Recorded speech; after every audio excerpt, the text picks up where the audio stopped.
때를 아는 지혜, 이게 무슨 소리일까요? 이런 생각을 좀 해봤어요. 요즘 여러분들 다 느끼겠지만은 오늘도 그런 것 같아요. 오늘 아침에도 보니까 쌀쌀해요. 날씨가 좀 쌀쌀해. 아침 저녁으로 조금씩 쌀쌀하잖아요. 낮에는 또 해가 있어서 좀 덥긴 하죠. 그렇지만은 하늘이 참 좋았어요. 오늘 아침에도. 여러분도 보셨나요? 하늘, 파란 하늘. 꼭 가을 하늘 같아. 이렇게 막 그냥 하늘이 높고. 그리고 오늘 특별히 또 이 뭉게구름들, 조각구름들 이렇게 막 둥둥 파란 하늘에 하얀 게 있으니까 그냥 가을인가 이런 생각도 해보게 되고 아주 그냥 너무 아름다운 날씨인 것 같아요. 어떻게 한번 잘 지내시나요, 여러분들? 웃어보세요. 잘 지내시죠? 한번 인사해봐요. 뒤에 분하고 잘 지내셨죠? 어디 건강했죠? 네. 아이고 그래요. 여름의 어떤 여름의 끝을 지금 달려가는 그런 것 같아요. 근데 정말 아침 저녁으로 조금씩 그 가을이 다가온다는 걸 좀 느낀 것 같아요. 더욱더 이렇게 어떤 꽃들 더 막 그냥 만개하고 화려하고 그냥 그런 꽃들. 또 녹음이 이제 점점 더 막 가득 찼잖아요. 그거를 절정에 다다랐고. 그런데 이제 그런 걸 보면서 문득 그 어떤 시 한 편이 떠오릅니다. 제가 시가 떠오른다니까 많은 분들이 웃어요. 제가 무슨 시를 아느냐 뭐 이런 식의 얘기를 하는데 그래도 한때 제가 학창시절 때 이 시를 쓰고 뭐 그런 걸 많이 했습니다. 아무튼 어찌됐든 간에 시 중에 시가 한 편 있는데 시인 이영기님의 낙화라는 시가 있어요. 그 낙화라는 시의 한 구절을 제가 좀 가져왔는데 한번 보실까요? 봐봐요, 앞에. 같이 한번 읽어볼까요? 큰 소리로 시작. 가야 할 때가 언제인가를 분명히 알고 가는 이의 뒷모습은 얼마나 아름다운가. 이런 거를 시로 썼다. 근데 굉장한 어떤 그 인사이트와 뭐라 그래야 되나, 이렇게 영감, 이런 걸 주는 구절인 것 같아요. 특별히 이제 꽃잎이 하나둘씩 바람에 이렇게 날려가는 모습 보고, 또 저희 집 앞에 보니까요, 돌배가 열렸어요. 근데 얘들이 지금 떨어지고 있어요. 돌배가 떨어지고. 그리고 제가 저기 그 나사렛 교회 그 양정성 목사님 신모하시는 그 교회 갔는데 자두가 열렸어요. 수년 동안 심어놨는데 올해 처음 열린 거예요, 그 자두가. 하나 따서 먹는데, 이야, 이렇게 달 수가 없네. 하나님의 말씀 가운데 붙어있는 자두는 달구나, 이런 걸 좀 느꼈습니다. 아무튼 그 얘기를 하자는 건 아니고, 오며 가면서 보니까 정말 녹음이진 그 나무가 한두 개 정도가 막 색깔이 변하는 걸 봐요. 저희 집에도 나무를 키우는데 어느 한두 개가 막 색깔이 이렇게 변해가고 있어요. 약간 그 뭐라 그럴까요? 가을 느낌?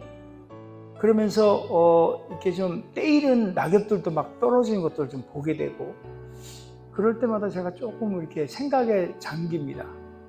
뭐 소녀는 아닌데 제가 이 나이에 그런 감성적이 아직도 있고, 오히려 죄송한 얘기지만 조금씩 제가 더 나이를 먹어가면서 더 감성적으로 되지 않는가라는 생각을 해봅니다. 그래서 그런 것들을 보면서 작은 깨달음을 좀 얻었어요.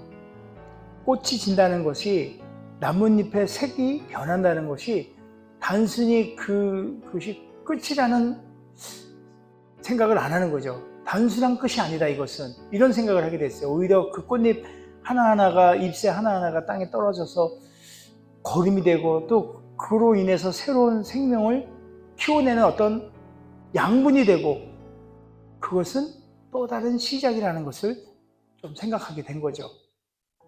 마치 농부들이 계절의 그 리듬을 잘 알아서 그 리듬에 따라 심고 거름을 주고 잘 키워서 때에 맞춰서 수확을 하잖아요. 그래서 그 때를 아는 지혜, 그런 때, 세상의 모든 것들이 그 때가 있잖아요. 때를 아는 그 지혜가 우리 인생의 삶 속에서 필요하지 않을까 하는 생각을 한 주간 동안 쫙 하면서 지냈어요. 그래서 저는 오늘 우리 또한 하나님의 정하신 그때 그것들을 분별하는 지혜가 꼭 필요하지 않을까, 이런 생각을 하면서 하나님께서 정하신 때를 한 주간 제가 이렇게 묵상을 하면서 준비했습니다. 말씀을. 그래서 오늘 그 말씀을 여러분과 함께 오늘 나누어 보려고 합니다. 우리 하나님의 말씀은 이렇게 선포를 해요. 오늘 우리 함께 읽었죠. 본문의 말씀이에요. 전도서 3장 1절에 범사에 기한이 있고 천하만사가 다 때가 있나니. 우리의 삶은 기한이 있고 때가 있다는 말씀이에요. 우리 모두가 다 알고 있어요. 이 말씀 가운데에는 정말 깊은 하나님의 섭리가 담겨 있는 것 같습니다. 하나님께서는 우리의 각자의 삶, 우리 각자 한 사람 한 사람의 삶에 완벽한 타이밍을 허락하셨어요. 이럴 때 이렇게 시작할 때가 있고 마무리할 때가 있고 갈 때가 있고 또 설 때가 있고 뭔가를 맡을 때가 있고 또 그것을 내려놓을 때가 있고, 여러 가지 인생에는요 그때마다의 때가 있고 타이밍이 있는 것 같아요. 한번 성경에 나오는 인물 가운데 이스라엘의 왕인, 우리 잘 알고 있는 다윗 왕을 한번 생각해 볼게요. 다윗은 그 골리앗을, 정말 그 집체 많은 골리앗을 한 방에 그냥 물리친 용감한 전사였어요. 물론 양치기였지만, 그렇죠? 그리고 분열되었던 이스라엘을 다 이게 하나로 통일한 위대한 지도자였어요. 그런 다윗의 진정한 어떤 위대함은 그가 이뤄낸 어떤 이런 업적이, 물론 업적이죠. 근데 그거에만 있지 않은 것 같아요. 바로 오늘의 제가 말씀드리고 하는 그 주제와 이렇게 접목을 해보면 그 업적에만 있지 않았다. 다시 말해, 다윗은 그 아름다운 그 위대함, 그것은 왕자를 내려놓음에 있었던 것 같아요. 이에 비해 사울 생각해보면 그렇잖아요. 막 자기가 뺏길 것 같아서 그냥 붙들고 앉아가지고 어찌됐든 간에 자기가 다 하려고 그러고, 또 때를 못 기다려가지고 자기가 막 그냥 제사장인 것처럼 하고, 여러 가지들, 우리가 때에 따라서 그거를 잘 못하면 뭔가 좀 무질서한 것들이 된다고 저는 생각을 합니다. 생애의 마지막 순간, 다윗의 그 생애의 마지막 순간, 그 아들 솔로몬에게 왕위를 넘겨주면서 한 말이 있어요. 열왕기사 2장 3절에 내 하나님 여호와의 명령을 지켜 그 길로 행하라. 이게 다윗이 솔로몬에게 부탁한 거예요. 그 왕위를 넘겨주면서. 그러니까 다윗은 자신이 이루는 어떤 업적이나 이런 것들에 매달리지 아니하고 오히려 다음 세대를 위한 디딤돌의 역할을 한 거예요. 끝까지 붙들지 않고 하나님께서 정하신 그때를 알고 아름답게 스스로 디딤돌로서의 그 역할을 잘 감당해서, 그래서 다윗은 지금까지 하나님의 마음에 합한 사람이라고 말할 수 있는 것 같아요. 여러분은 어떠세요?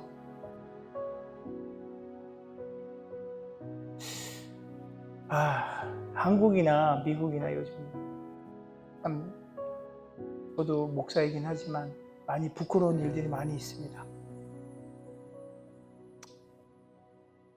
그것이 뭐라고 주기장창 붙들고 앉아가지고들, 그것도 저거 해서 놓기 싫어가지고 그냥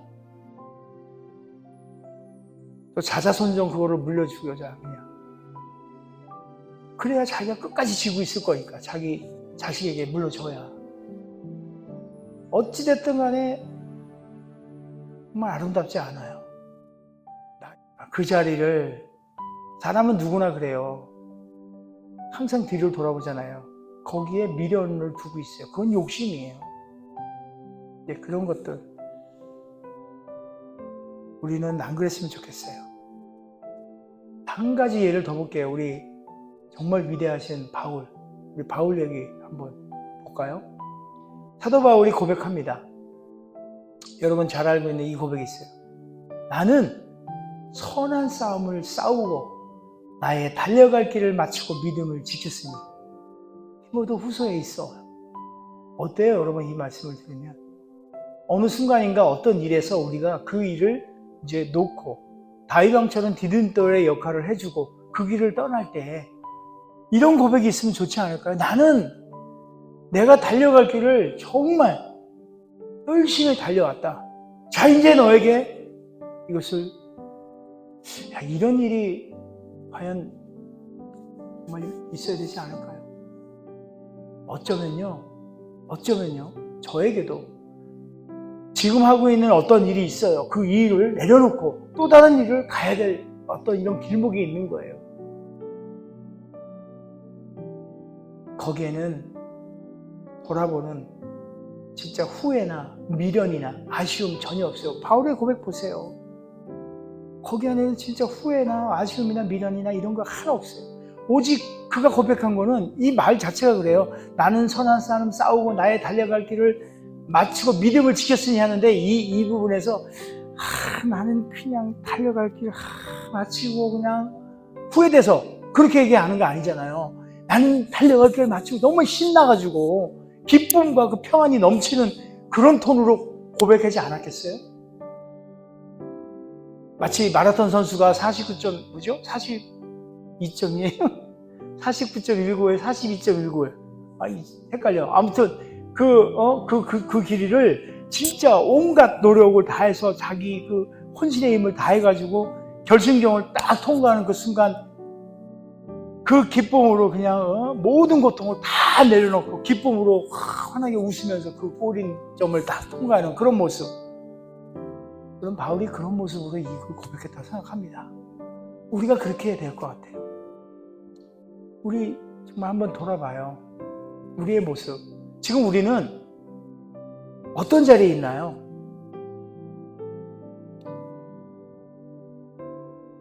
경주, 달리기 뭐 이런 과정 속에 있나요?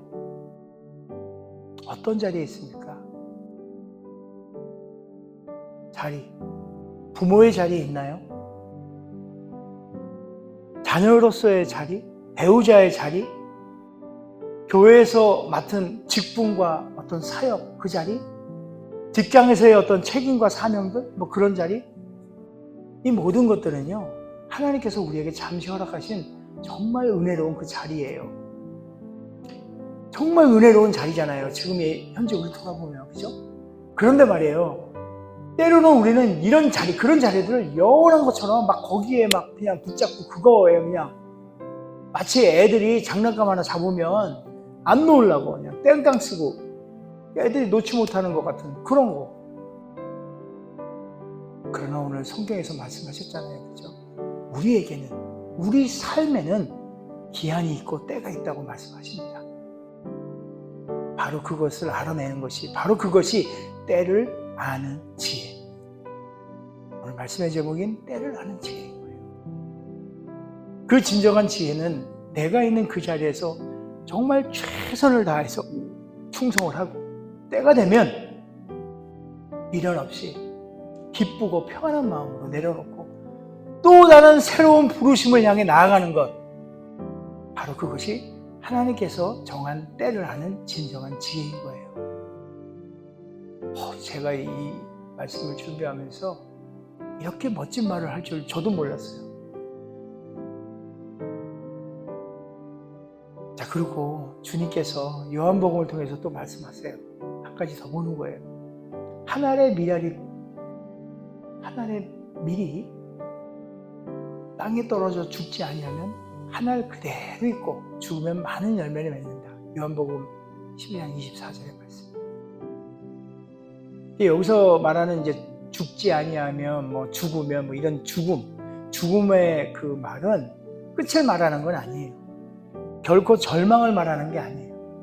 오히려 그 죽음은 생명의 어떤 폭발, 열매의 풍성함을 위한 아름다운 변화, 죽음을 저처럼 이런 표현하는 사람 있어요? 아름다운 표현아? 그러니까 우리가 생각하는 뭐 생의 마감 뭐 이런 그냥 절망 뭐 끝 이런 게 아니라 또 다른 열매를 위한 어떤 하나의 변화, 트랜스포테이션은 교통이고 트랜스포메이션.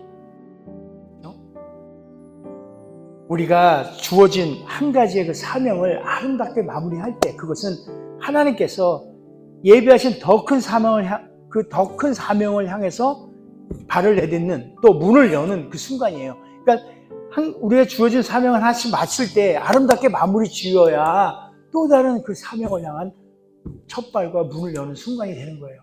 그 어떤 일의 끝이다. 그러면은 그것은 다른 말로 표현하면 또 다른 시작의 출발이라는 거예요. 이 말도 멋있네. 끝이 아니야. 끝은 또 다른 시작의 출발이다. 끝은 또 다른 시작의 출발이다.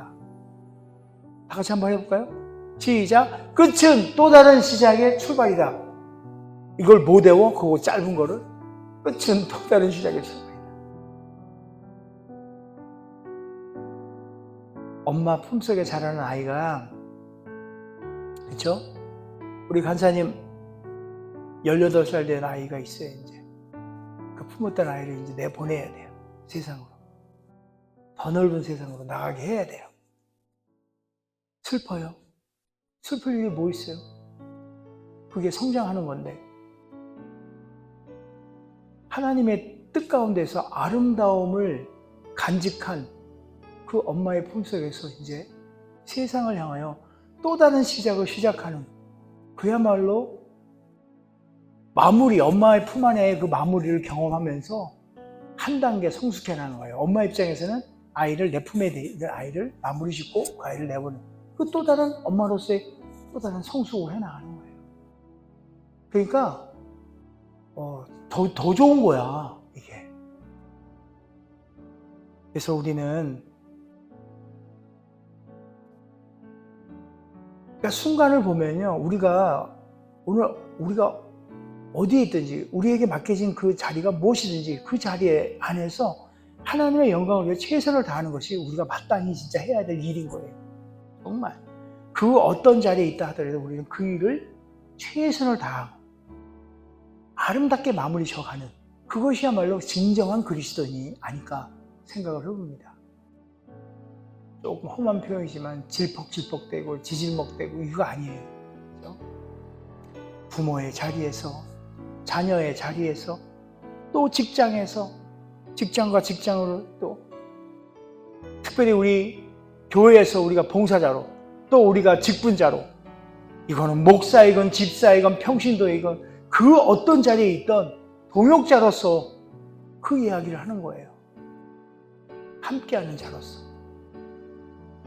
그리고 언젠가는 그 자리를 내려놓고 떠날 때, 그럴 때가 오면 뒤돌아보지 말고 다음 데이 새로운 여정을 시작하는 그 아름다움을 보이는 저와 여러분이 되기를 정말 간절히 축원드립니다. 그런 길을 가는 그 길 끝에는 무엇이 우리를 기다리고 있을까요? 하나님께서 예비하신 풍성한 열매들, 상상할 수 없는 새로운 그 은혜들이 우리를 기다리고 있을 거예요. 아멘이시죠? 아멘을 왜 안 하는 거야? 이 좋은 말 하는데. 그리고 무엇보다도 하나님께서 우리에게 얘기할 거예요. 잘하였도다 착하고 충성된 종아. 이 얘기 들어야 되지 않을까요? 그죠? 주님의 칭찬이 우리를 기다리고 있을 것입니다. 사랑하는 성도 여러분, 때를 아는 지혜를 구하시기 바랍니다. 충성할 때와 내려놓을 때 이들을 분별하는 영적 분별력을 하나님 앞에 간구하면 좋을 것 같아요. 그래서 우리 모두가 아름다운 마무리를 할 줄 아는, 하나님께서 기뻐하는 정말 성숙한 그리스도인으로 살아가기를 우리 주 예수 그리스도인으로 축복합니다. 지금의 여러분의 그 형편 모릅니다. 현재 있는 그 자리가 어떤 자리인지 모릅니다. 저는 어떤 상황에 처해질지 모릅니다.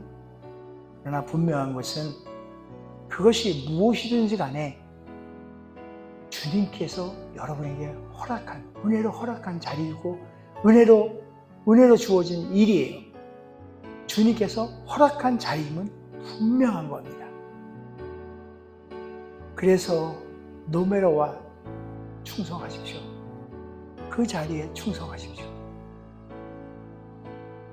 주님께서 다시 오시는 그 영광스러운 날까지 맡겨진 모든 일에 우리는 충성되게 그 일을 행하고 또 때가 되면 기꺼이 내려놓고 새로운 시작을 향해 힘차게 전진하는 복된 인생, 그런 인생이 되기를 간절히 축원드립니다.